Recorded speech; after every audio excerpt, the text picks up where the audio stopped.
وقت کا ایک بالکل نیا تصور قائم کیا۔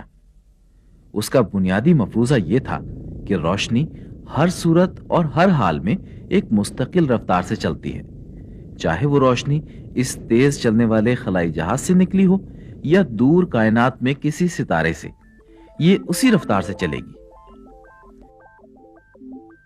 یہ خلائی جہاز زمین کے حساب سے تقریباً 20,000 میل فی گھنٹہ کی رفتار سے دور جا رہا ہے، لیکن اگر ہم اس خلائی جہاز کے اندر موجود ہوتے تو ہمیں اس کی حرکت کا قطعاً اندازہ نہیں ہوتا، اور ہم یہ کہنے میں حق بجانب ہوتے کہ زمین ہم سے 20,000 میل فی گھنٹہ کی رفتار سے دور جا رہی ہے۔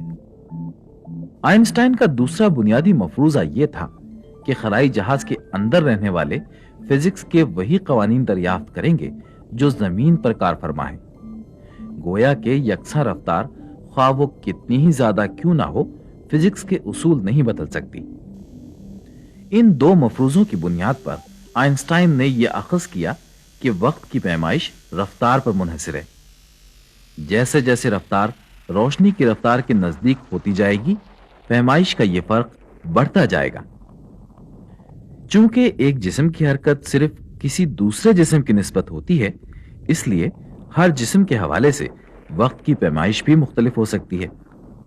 ان دلائل سے آئنسٹائن اس نتیجے پر پہنچا کہ کسی عالمی وقت کا ہونا ممکن نہیں۔ آئنسٹائن کے نظریات ہماری روزمرہ زندگی سے میل نہیں کھاتے، کیونکہ جس رفتار پر ہم سفر کر سکتے ہیں وہ روشنی کی رفتار سے بہت بہت کم ہے۔ مثال کے طور پر ایک تیز ترین خلائی جہاز زمین کے گرد گھومنے میں کم از کم 1 گھنٹہ لگاتا ہے، لیکن روشنی صرف 1 سیکنڈ میں زمین کے گرد 7 دفعہ گھوم سکتی ہے۔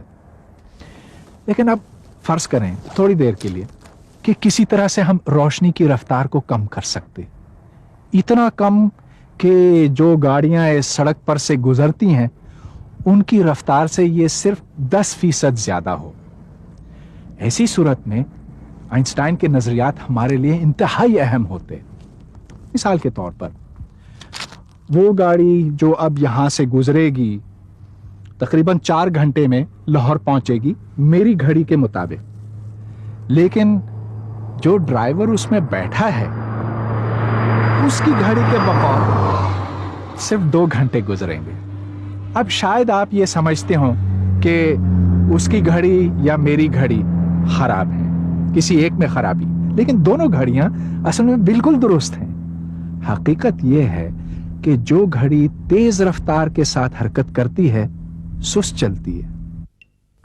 یہ 2 ایک جیسی گھڑیاں ہیں جن میں روشنی کے ذرے 2 آئینوں کے درمیان حرکت کرتے ہیں، پھر کسی ایک کو ٹرین میں رکھا جاتا ہے۔ جیسے جیسے ٹرین کی رفتار بڑھتی جاتی ہے ویسے ویسے پٹری کے ساتھ کھڑے ہوئے لوگوں کے بقول گھڑی سست سے سست تر ہوتی جاتی ہے۔ وقت ان 2 جڑواں بھائیوں کے ساتھ ایک عجیب کھیل کھیلے گا۔ ایک دن اچانک ایک خلائی جہاز آسمان میں نمودار ہوتا ہے اور بچوں کو خلائی سفر کی دعوت ملتی ہے۔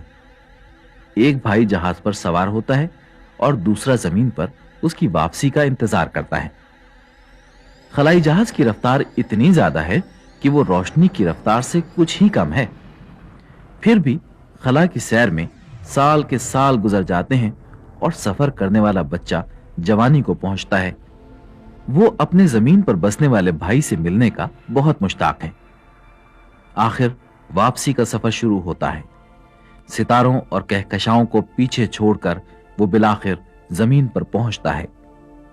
خلا کے تیز رفتار سفر نے ایک ایسا فرق پیدا کیا جو اب کبھی نہیں مٹ سکے گا، جس کے باعث اب اس کا بھائی اس کی طرح نہیں رہا۔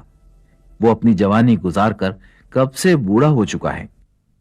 کسی جڑواں بھائی کو سفر پر روانہ کرنا آج ممکن نہیں، لیکن تیز چلنے والے ذروں کے لیے بھی وقت آہستہ گزرتا ہے۔ بعض ذروں کی زندگی بہت مختصر ہوتی ہے، لیکن جب یہ تجربہ گاہوں میں تیز حرکت کرائے جاتے ہیں تو ان کی زندگی کئی 100 یا کئی 1000 گنا بڑھ جاتی ہے۔